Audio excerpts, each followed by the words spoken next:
परमात्मने नमः। यामिमां पुष्पितां वाचं प्रवदत्ते विपश्चिताः वेदवादर्ता पार्थ नान्यदस्तीति वादिनः। कामात्माना स्वर्गपरा जन्म कर्म फल प्रदाम क्रिया विशेष बाहुलाम भोगेश्वर गतिम प्रति। हे प्रतानंदन, जो कामनाओं में तन्मय हो रहे हैं, स्वर्ग को ही श्रेष्ठ मानने वाले हैं, वेदों में कहे हुए सकाम कर्मों में प्रीति रखने वाले हैं, भोगों के सिवाय और कुछ है ही नहीं, ऐसा कहने वाले हैं, वे अविवेकी मनुष्य इस प्रकार की जिस पुष्पित दिखाऊ शोभा युक्त वाणी को कहा करते हैं, जो कि जन्म रूपी कर्म फल को देने वाली हैं तथा भोग और ऐश्वर्य की प्राप्ति के लिए बहुत सी क्रियाओं का वर्णन करने वाली हैं।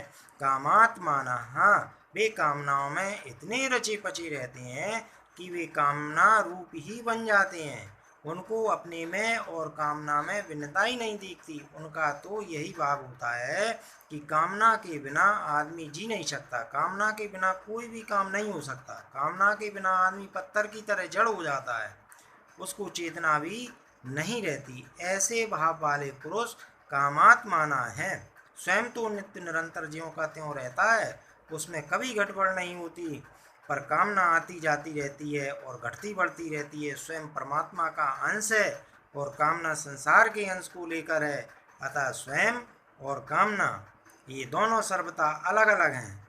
परंतु कामना में रचे पचे लोगों को अपने स्वरूप का अलग भानी नहीं होता। स्वर्ग पराहा, स्वर्ग में बढ़िया से बढ़िया दिव्य भोग मिलते हैं, इसलिए उनके लक्ष्य में स्वर्ग ही सर्वश्रेष्ठ होता है और वे उसकी प्राप्ति में ही रात दिन लगे रहते हैं। यहाँ स्वर्ग परापद से उन मनुष्यों की बात कही गई है जो वेदों में शास्त्रों में वर्णित स्वर्ग आदि लोकों में आस्था रखने वाले हैं।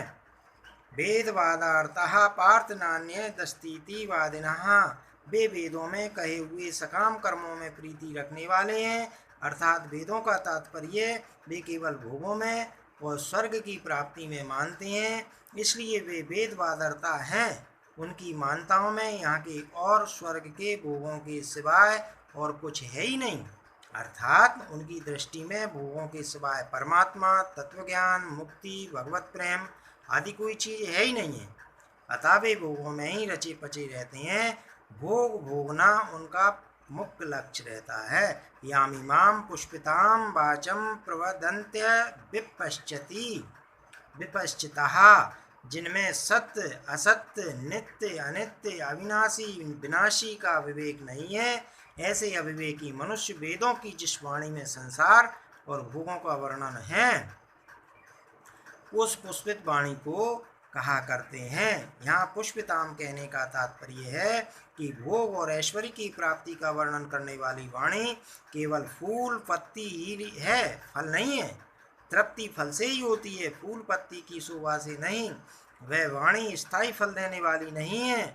उस वाणी का जो फल स्वर्ग आदि का भोग है, वह केवल देखने में ही सुंदर दिखता है, उसमें स्थानीय पना नहीं है। जन्म कर्म फल प्रदाम, यह पुष्पित वाणी जन्म रूपी कर्म फल को देने वाली है, क्योंकि उसमें सांसारिक भोगों को ही महत्व दिया गया है। उन भोगों का रागी आगे जन्म होने में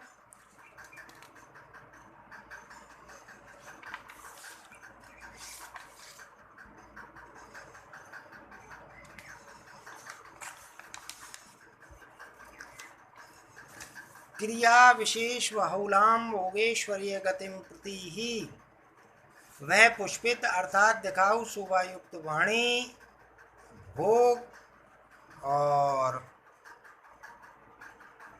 ऐश्वर्य की प्राप्ति के लिए जिन सकाम अनुष्ठानों का वर्णन करती है, उनमें क्रियाओं की बहुलता रहती है, अर्थात उन अनुष्ठानों में अनेक तरह की विधियां होती हैं, अनेक तरह की क्रियाएं करनी पड़ती हैं, अनेक तरह के पदार्थों की जरूरत पड़ती है, एवं शरीर आदि में परिश्रम भी अधिक होता है।